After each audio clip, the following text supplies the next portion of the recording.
Muito boa noite a você que acompanha a programação da Canção Nova no Brasil, no mundo. Gente, excepcionalmente esta noite, neste horário, nós teremos um programa especial, extraordinário, numa semana também atípica em nosso país. Eu tenho o prazer de receber aqui para falar sobre temas de atualidade e a nova carta encíclica do Papa Francisco, Laudato Si, Dom Odilo Pedro Scherer, arcebispo de São Paulo. Dom Odilo, muito boa noite, prazer tê-lo aqui. Boa noite, prazer é meu e obrigado pela oportunidade. Também quero saudar vocês que estão em casa nos assistindo. Boa companhia, espero que nosso encontro seja proveitoso. Obrigado por ter vindo, Dom Odilo. E olha, nós tivemos hoje o lançamento da carta encíclica do Papa Francisco, Laudato Si, com uma pergunta: que tipo de mundo queremos deixar a quem vai suceder às crianças que estão a crescer? Este interrogativo é o âmago da Laudato Si, a aguardada encíclica ecológica do Papa Francisco. Mas nós tivemos também, Dom Odilo, a votação ontem da maioridade penal na Comissão Especial da Câmara dos Deputados que está tratando deste assunto. Nós tivemos, estamos vivendo no Brasil inteiro, as câmaras municipais, cada município brasileiro está conhecendo um termo que é pouco conhecido para muita gente, ideologia de gênero, porque até o próximo dia 24 esse tema deverá ser abordado em todas as câmaras municipais. Nós tivemos também nessa semana em Brasília a abordagem no Supremo Tribunal Federal, numa audiência pública, de um questionamento ao ensino religioso existente hoje no Brasil e, bem, muitos outros assuntos.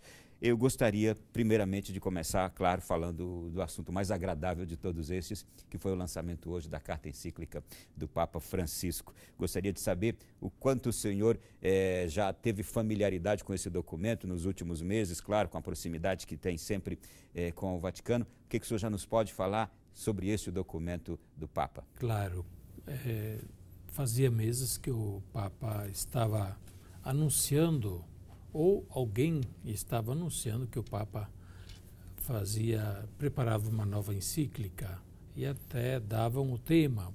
A encíclica seria sobre questões do meio ambiente. E até o título, Laudato Si, que significa louvado seja, essas poucas palavras poderiam ser tomados de um salmo, mas, na verdade, são do início do Cântico das Criaturas de São Francisco de Assis, e que justamente fazem o louvor de Deus Criador por todas as suas criaturas.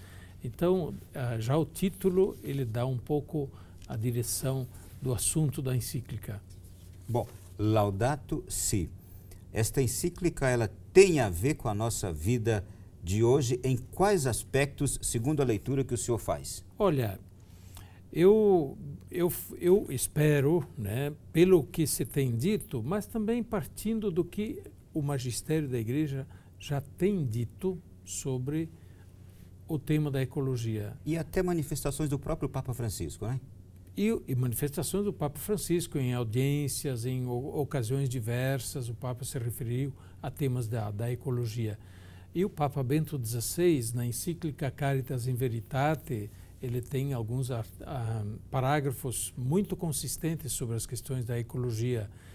E, portanto, partindo desse pressuposto do que a Igreja já disse, eu creio que o Papa vai aprofundar e desenvolver o tema da ecologia, basicamente, eu creio, em 3 dimensões. E até escrevi um artigo. E eu estou com ele aqui.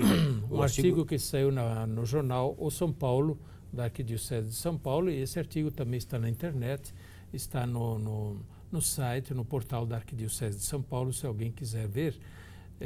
Neste artigo eu faço justamente esta prospectiva em cima do tema da ecologia, e eu acredito que o Papa vai um pouco abordar as coisas por aí. Primeiro, a natureza a partir do nosso olhar de fé.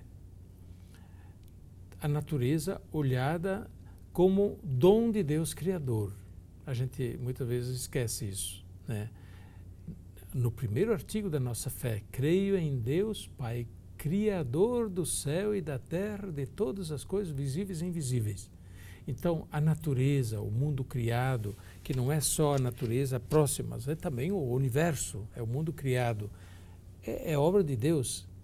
E por isso mesmo, nosso trato com a natureza deve ter essa percepção de fundo. Peraí, aqui estou em contato com algo que é um dom de Deus feito coisa boa, que eu não devo simplesmente estragar, profanar, descuidar.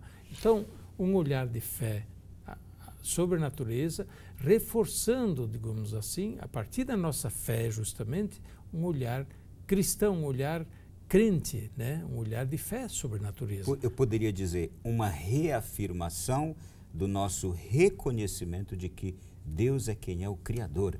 E Senhor. E Senhor. Exatamente. A natureza tem uma lógica interna, e o Papa Bento XVI dizia isso. A natureza tem uma gramática interna, que nós precisamos conhecer. Essa gramática, ou seja, sua lógica interna, é que os cientistas falam o equilíbrio da natureza, ou a sustentabilidade, assim por diante, fazem parte dessa lógica interna. E os cientistas vão descobrindo através da ciência, descobrindo como funciona a natureza, como se compõe, quais são as leis da natureza. É a gramática, a lógica interna da natureza é a obra de Deus Criador. E é justamente aí que se dá aquele embate. Foi Deus quem criou ou veio de um nada, de uma explosão atômica, a criação, tudo se originou daí. É justamente aí que se dá esse embate, não é? Bom, isso é um discurso longo, né? Uhum. É um discurso longo no qual, nesse momento, a gente talvez não precise entrar. Mas, de fato, nós partimos do pressuposto de fé, como pessoas que creem, como cristãos, e o Papa fala em nome da Igreja, fala em nome da fé cristã. Um olhar de fé, um olhar, digamos, de adoração de Deus, de louvor de Deus, de reconhecimento de Deus, como São Francisco: louvado sejas, meu Senhor, pelo irmão Sol, a irmã Lua, a irmã Terra, a mãe Terra, a irmã Água, por todo ser, né? Louvar. A natureza nos leva a louvar, reconhecer a grandeza de Deus. É o primeiro olhar, né, em relação à natureza. Olhar a partir de Deus Criador e reforçando nossa fé em Deus Criador. Segundo olhar que eu penso, né, vai aparecer na natureza, é o olhar da nossa responsabilidade humana sobre a natureza. Ora, e também parte da nossa fé.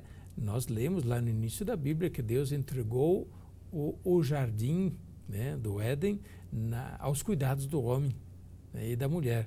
Ora, entregar os cuidados significa que o homem deve administrar para o bem, não para estragar, não Deus para nos depredar. Confiou esse cuidado. Confiou o cuidado, não nos entregou um uso despótico, um uso para estragar. Então, a parte do homem em relação à criação, e, portanto, aí já entra uma série de questões relativas à ecologia. Por exemplo, o mau uso da natureza leva à morte da natureza e com ele leva à morte dos seres e ameaça a vida na Terra. Eu posso citar aqui uma fala do Papa Francisco na audiência de 5 de junho, que o senhor cita em seu artigo de 2013, a necessidade de adequar o progresso econômico e o uso das novas tecnologias a este respeito pela natureza, pela ecologia humana. É isso mesmo. E portanto, esta segunda questão que eu digo, nós homens, nós humanos em relação à natureza, nos leva justamente à reflexão de uma atitude ética em relação à natureza. Quer dizer, não é indiferente eu usar bem ou usar mal a natureza, né? Eu cuidar ou descuidar da natureza, eu preservar a natureza ou simplesmente estragar a natureza, né? Então, este olhar ético do ser humano nosso, a quem foi entregue o cuidado da natureza.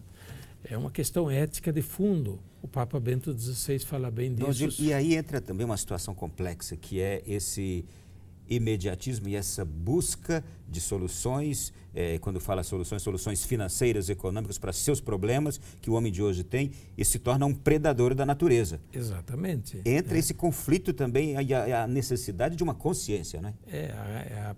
Digamos assim, uma postura extremamente egoísta em relação à natureza, que é predatória, né? Predatória em relação à natureza e irresponsável em relação à natureza.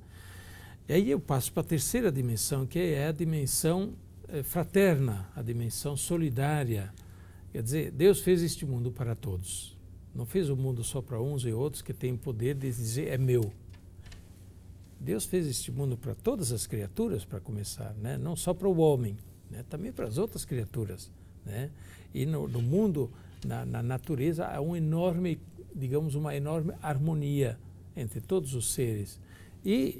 Mas, sobretudo, o uso correto da natureza, a relação correta com a natureza, ela implica necessariamente na dimensão social, né? O uso, por exemplo, egoísta, predatório da natureza faz com que outros fiquem prejudicados, não tenham acesso aos bens da natureza necessários à vida. E eu penso mais uma coisa, nós usamos, a nossa geração usa a natureza, mas será que nós estamos pensando que depois de nós, outras gerações ainda vão usar a natureza? Né? Vão poder usar a natureza ou vamos deixar um montão de lixo, de deserto, né? O mundo como um campo devastado, onde não tem mais possibilidade de cultivo, de vivência, né? Aí que está a dimensão ético-social, a dimensão solidária, fraterna. O mundo é feito para todos, não só para poucos. Mas eu poria em grandes linhas essas três grandes questões que vão estar presentes na encíclica. A questão da nossa fé em Deus, Criador, a questão da nossa relação ética com a própria natureza, o homem é responsável, não deve ser um estragador da natureza. E terceiro, a dimensão solidária. O mundo é para todos e, portanto, usar o mundo de tal maneira que ele possa beneficiar a todos. Eu tenho algumas questões quanto a esses três aspectos que o senhor levanta aqui, mas antes eu quero só trazer uma relacionada ao último aspecto que o senhor nos traz, que é justamente uma notícia saída hoje, publicada no jornal O Globo do Rio de Janeiro, que diz assim: dados da NASA revelam que o mundo está ficando sem suas principais fontes de água. E aí cita aqui, esses dados são fornecidos pelo satélite GRACE da NASA e revelam que 21 entre 37 das maiores fontes de água subterrânea que abastecem centenas de milhões de pessoas no planeta, 21 de 37, apresentam redução alarmante, sendo que 13 delas estão em situação calamitosa. Em se falando de Brasil, esse mesmo satélite mostra 3 reservatórios do Maranhão, da Amazônia, em boa situação esses 2, e em posição um pouco menos confortável o aquífero Guarani, que é o maior manancial de água doce subterrânea transfronteiriço do mundo, localizado entre Brasil, Paraguai, Uruguai e Argentina. Este aspecto da água é um dos que mais preocupam, né? É certo, porque sem água não há vida. E a água está se tornando realmente um problema alarmante.